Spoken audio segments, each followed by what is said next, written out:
Shri Ganeshaya Namaha. Good evening, everyone. Thank you for getting connected on with such a short notice. This is our first event where we are inviting everyone to share their views and their startups. So, till now, Sindhu Veda Research Foundation has organized more than 70 conferences where we have invited speakers across the globe, but mostly that used to be a one way conversation where a speaker is sharing his or her research work and we are listening to it and then followed by question and answer. So we decided that this year we should start something where all the people who are interested in mythology as academics and also the storytellers can participate, and that platform will give opportunity for everyone to communicate and to connect. As we study about comparative mythology, that the myths from different civilizations have some similarities. There is some human psyche, common human psyche, or common uh, motifs present across the globe. Similarly, the sociological or political situations happening across the globe have some similar conditions behind that. And everything is influencing the storytelling, everything is influencing the narratives, how we interpret them as storytellers, how we understand them as mythologists, makes has some similarity across the globe. So what I want y'all to know is that LA does not have very much nature. It's a city. At the outside edges of LA, it's dry, but there are trees and there are, some wooded areas. And if you really, really want to be in a wooded area, you really, really want to have a little bit of nature, you have to go just outside the city. You have to go to the kind of perimeter. You have to go to the Hollywood Hills. You have to go to the Palisades.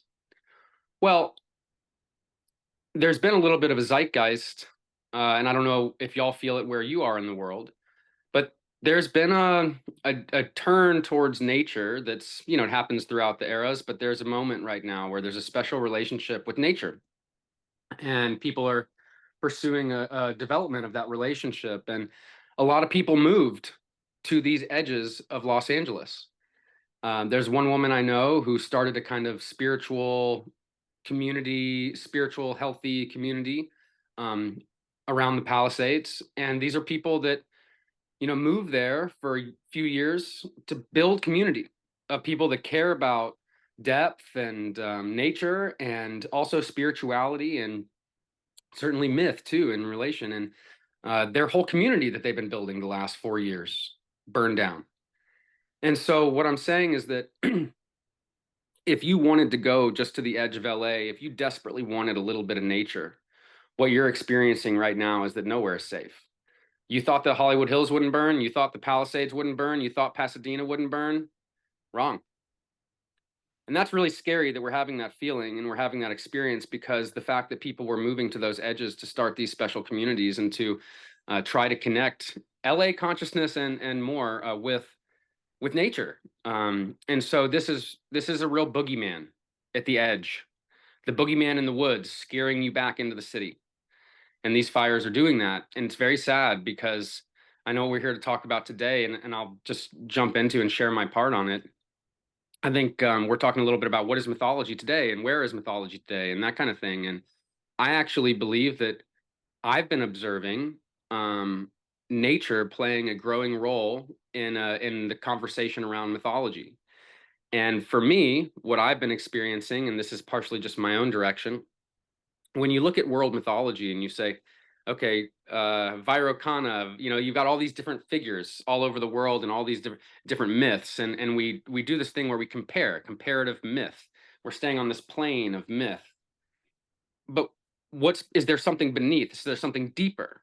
Right? Like, what are the deeper things that are, universal truths? I don't know, whatever. But what I think, that deeper thing that I've been finding myself turning to connect different world mythologies, not reductively, but where my heart has been nature as poetry expressing itself as wisdom in different global traditions. So nature and the poetry of nature has become my anchor for making sense of world mythology. And the wisdom that I value world mythology the most for is extracting the wisdom from the poetry of nature and putting it into a language of story and human existence so that we can receive the wisdom of the poetry of the patterns of nature in deep and meaningful ways. So, So this is one of the topic things of discussion today is mythology relevant today? You know, this is actually a very, if we see it is a very simple question, because all of us love mythology. We are working in field of mythology, but I wanted to start with a topic which would be very easy to communicate for, which would be easier to discuss. I didn't want take any difficult academic question for which and also at the same time not any controversial question where people will start fighting with each other. So I wanted to take some simple question today. When we communicate in society, there is a group of people who consider that mythology is not relevant because they don't think that is logical, that is very scientific. There are sometimes fairies, gods, which might not make logical sense to people. So there are such kind of people within our society.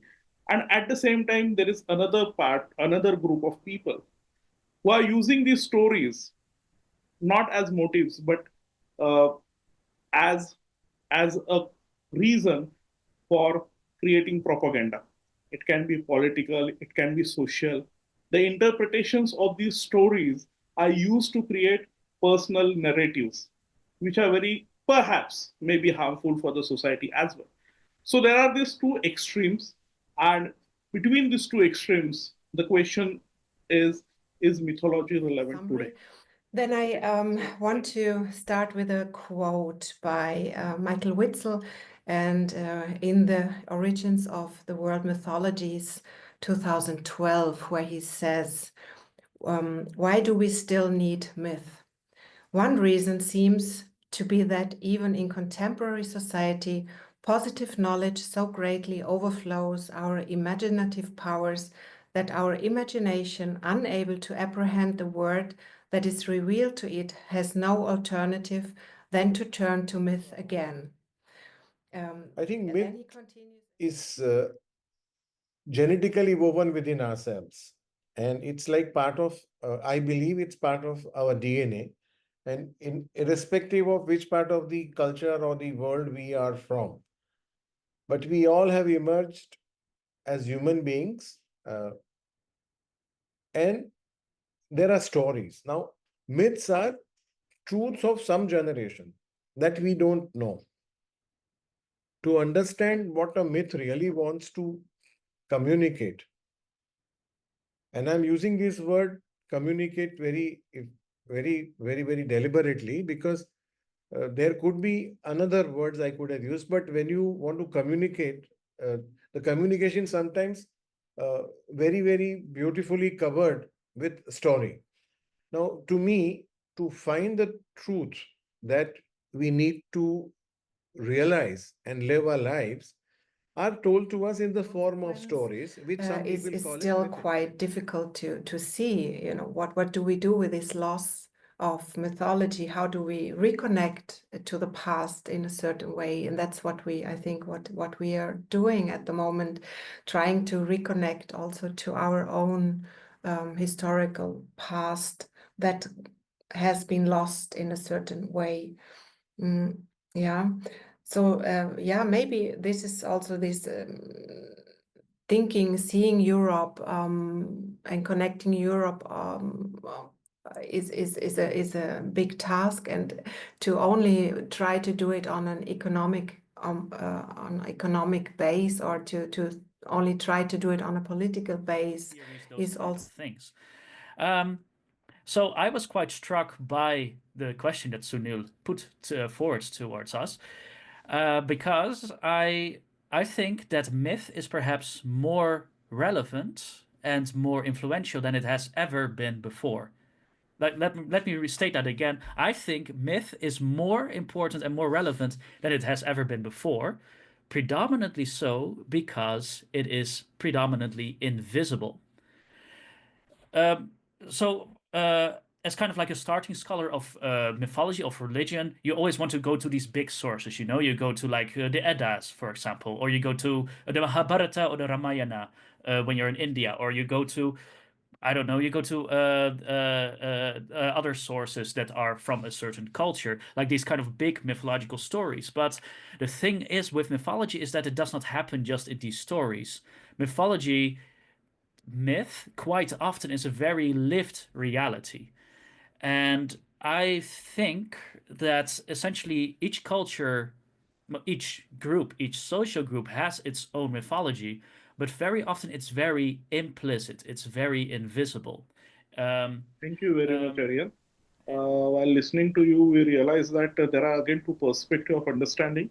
One is how myths, the mythical or folklore stories that we have, help us understand the current scenario. And at the same time, the current scenario itself is giving rise to new myths or new stories. So I think, again, these two perspectives are very interesting to Which is discuss. relevant Thank you today very and much, why? Ariel. Next, I think that I live and sleep and dream about mythology because having read Joseph Campbell, lot of books, interviews, and everything, I'm not so much means I have not read. Means it's still there that I have to read.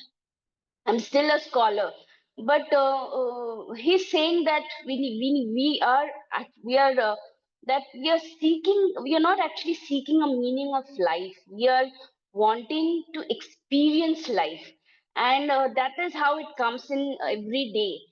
In every way, it comes and it bombards itself in a different way. So I feel that my life is very happening because I'm able to notice the everyday pattern that comes into my daily routine.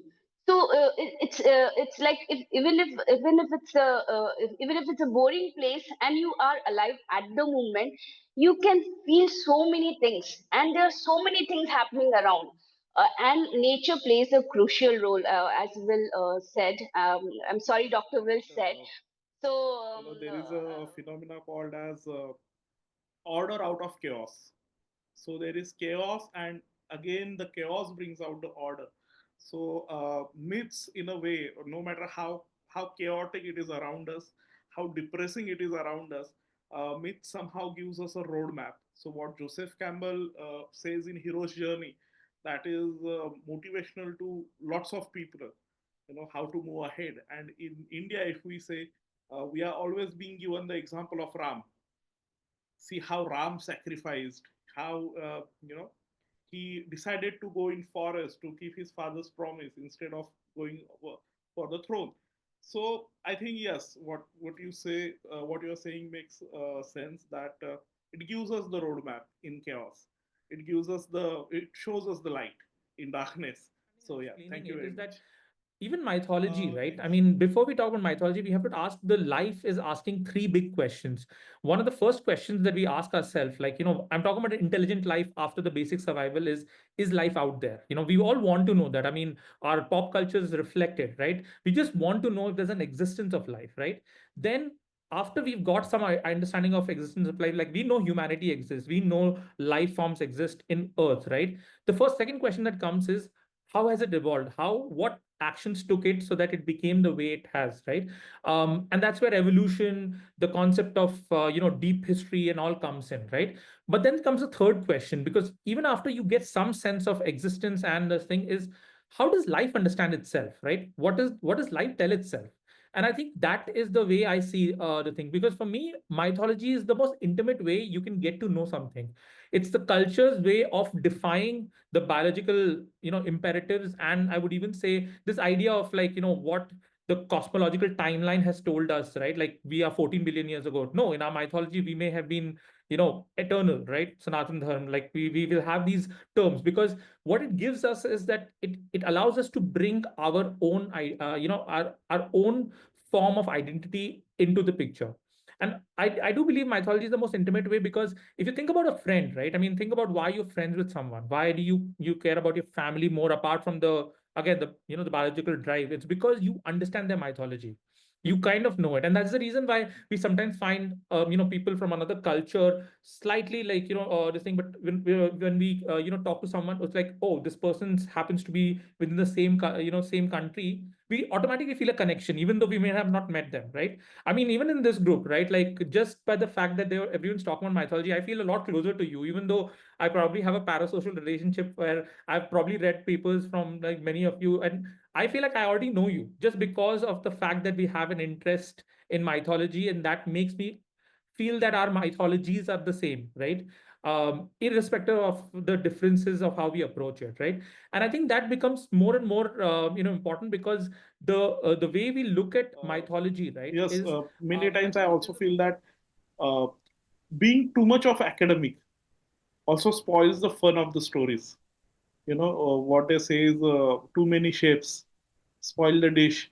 So sometimes that too much of academic approach of understanding, maybe etymological approach, maybe anthropological approach, maybe this that. At one time, as I said, that uh, Joseph Campbell's hero's journey is very inspiring, right? But at the same time, many people feel that that entire pattern has spoiled the fun of the stories. So many movies, when some people see, they say, "Oh, now I know what is going to happen. There is going to be a mentor. There is going to be this." So, of course, maybe being too academic is also sometimes spoiling the fun of the stories, because when we used to hear these stories from our parents or grandparents, we enjoyed them thoroughly. Or when we saw those TV series on, because we were not trying to find a reason behind it. At that time we were just enjoying the narration. So that is one thing. And also another interesting thing is there is a beautiful quote that our eyes don't see what our mind doesn't know. So we always try to find what our mind knows. Each mythical narration. So thank you very much. I think we will conclude the session, and I hope I'm thanking everyone for participating, because of your participation, because of your views and perspectives, we got to learn a lot, and I hope that's how we can continue ahead, learn from each other, learn from each other's experiences, as Nilkan shared his experience, learn from each other's perspectives, different backgrounds, as Petra shared her personal experience. Like what she shared is completely different from me. Like how, because we, as Nilkan said, we